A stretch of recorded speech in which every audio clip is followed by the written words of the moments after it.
가산제일교회 성도 여러분, 안녕하세요. 출애굽기 성경 통독 잘 따라오고 계신가요? 오늘은 출애굽기 20장에서 40장까지 이 뒷부분을 함께 살펴볼 텐데요. 이 부분의 핵심은 바로 하나님께서 당신의 백성과 얼마나 함께 있고 싶어 하시는지 그 마음을 보여주는 정말 위대한 이야기입니다. 이 모든 이야기의 한가운데에는요, 정말 근본적인 질문 하나가 딱 자리하고 있습니다. 그게 뭐냐면, 어떻게 거룩하디 거룩하신 하나님이 방금까지 이집트에서 노예로 살았고, 또 여전히 죄의 습성이 덕지덕지 붙어 있는 이 죄 많은 백성과 함께 사실 수 있을까 하는 거죠. 정말 궁금하지 않으세요? 출애굽기 20장부터 40장까지는 바로 이 거대한 질문에 대한 하나님의 정말 놀라운 대답이라고 할 수 있습니다. 자, 하나님이 내놓으신 첫 번째 대답은 바로 언약을 맺는 거였어요. 이건 그냥 이거 해라, 저거 하지 마라 하는 규칙 목록이 아니에요. 그보다 훨씬 더 깊은 관계를 맺자는 초청이었죠. 하나님과 이스라엘 백성이 어떻게 하면 한 공동체 안에서 아름답게 살아갈 수 있을까? 그 기본적인 틀을 직접 마련해 주신 겁니다. 그 언약의 심장부라고 할 수 있는 10계명을 한번 보세요. 구조가 정말 기가 막힙니다. 딱 나눠지죠? 처음 4계명은 하나님과의 관계, 즉 수직적인 관계에 대한 거고요. 나머지 6계명은 우리 이웃, 사람들 사이의 관계, 즉 수평적인 관계에 대한 거예요. 이게 뭘 의미할까요? 하나님을 제대로 사랑하는 게 이웃을 제대로 사랑하는 것과 연결되어 있다는 거죠. 그러니까 이건 우리를 올가매는 율법이 아니라 관계를 살리는 사랑의 원리였던 겁니다. 그리고 백성들이 이 초청에 화답합니다. 모세가 하나님의 말씀을 쫙 읽어주니까 모두가 한 목소리로 외치죠. 아멘! 우리가 다 지키겠습니다. 바로 이 순간 이스라엘은 그냥 노예의 무리가 아니라 공식적으로 하나님의 다스림을 받는 하나님의 언약 백성이 된 겁니다. 정말 가슴 벅찬 순간이죠. 자, 이렇게 관계를 어떻게 맺을지, 즉 어떻게 살아야 할지에 대한 약속을 했어요. 그럼 이제 뭐가 필요할까요? 바로 어디서 함께 살 것인지에 대한 계획이 필요하겠죠. 그래서 하나님은 모세에게 아주 특별한 설계도를 보여주십니다. 바로 하나님이 그들 가운데 머무실 집, 성막에 대한 청사진이었어요. 성막, 이건 그냥 텐트가 아니었습니다. 하늘에 계신 하나님이 저 멀리 계신 게 아니라 바로 이 백성들 삶의 한복판에 그 중심에 당신의 집을 짓고 함께 사시겠다는 의지의 표현이었어요. 한마디로 임마누엘이죠. 하나님이 우리와 함께 계신다. 이 약속이 눈에 보이도록 만들어주신 거예요. 하나님이 우리랑 얼마나 가까이 있고 싶어 하시는지 느껴지시죠? 와, 근데 그 설계도가 정말 어마어마하게 세밀합니다. 제일 중요한 언약궤부터 시작해서 등잔대, 떡상, 제단, 심지어 제사장이 입는 옷에 실 색깔 하나까지 모든 것에 하나님의 깊은 의미가 담겨 있었어요. 이건 뭘 말해주냐면 하나님의 임재를 맡는다는 게 얼마나 거룩하고 또 영광스러운 일인지를 보여주는 겁니다. 그런데 말이죠. 바로 그 시간에 모세가 시내산 위에서 이렇게 영광스러운 하나님의 계획을 받고 있는 바로 그 시각에 산 아래에서는 정말 끔찍한 일이 벌어지고 있었습니다. 이야기의 분위기가 여기서 급반전돼요.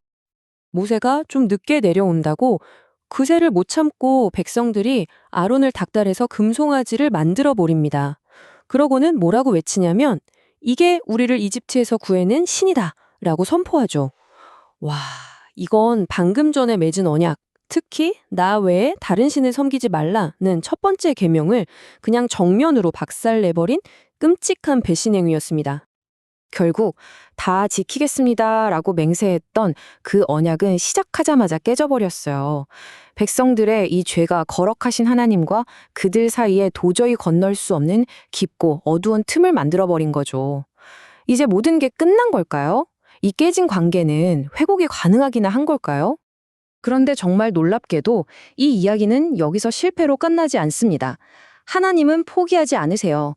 모세라는 중재자를 통해 그리고 하나님의 그 신실하신 성품 덕분에 이야기는 다시 회복의 장으로 넘어갑니다. 모세가 정말 위대한 역할을 하죠. 진노하신 하나님 앞에 자기 목숨을 걸고 나아가서 백성을 위해 기도합니다. 하나님, 아브라함과 이삭과 야곱에게 하셨던 그 약속을 기억해 주세요 하면서 하나님의 신실하심에 매달리는 거예요. 바로 이 중보기도가 있었기에 이스라엘은 살아남을 수 있었습니다. 하나님의 용서를 경험한 백성들의 마음이요, 진짜 놀랍게 변합니다. 불과 얼마 전까지 금부치를 모아서 송아지를 만들던 그 손으로 이제는 성막을 짓기 위해 자발적으로, 그것도 기쁜 마음으로 예물을 가져오는 거예요. 남자 여자 할 것 없이 모두가 참여했는데 너무 많이 가져와서 모세가 여러분 이제 그만 충분합니다 하고 말려야 할 정도였대요. 이게 바로 은혜를 경험한 사람, 회복된 마음의 증거 아니겠습니까? 자, 이제 드디어 이야기의 클라이맥스입니다. 백성들의 그 기쁨의 헌신과 순종으로 마침내 성막이 다 쥐어졌어요. 하나님께서 그들과 함께 사시겠다는 그 약속이 이제 눈앞에서 이루어지는 순간이 온 겁니다. 모든 것이 하나님의 명령대로 완성된 바로 그 순간, 갑자기 구름이 성막을 덮고 하나님의 영광이 그 안에 가득하게 됩니다. 와, 어떻게 거룩한 하나님이 죄인과 함께 사실 수 있을까? 맨 처음에 던졌던 그 질문 기억나시죠? 바로 여기에 대한 하나님의 최종 응답이 내려온 겁니다. 정답은 오직 은혜를 통해서라는 거죠. 그런데 여러분, 사실 이 성막 이야기는요, 훨씬 더 크고 놀라운 진짜 이야기를 가리키는 예고편에 불과했습니다. 신약으로 넘어와서 요한복음 1장 14절을 보면 이렇게 말씀해요. 말씀이 육신이 되어 우리 가운데 거하심에, 여기서 거하신다는 말이 헬라어로 성막을 치셨다는 뜻이에요. 무슨 말이죠? 네, 맞습니다. 예수님이야말로 우리 가운데 차겨오신 진짜 성막, 하나님의 완전한 임재 그 자체셨다는 겁니다. 그러니까 예수님 안에서 출애굽기의 모든 이야기가 완성되는 거예요.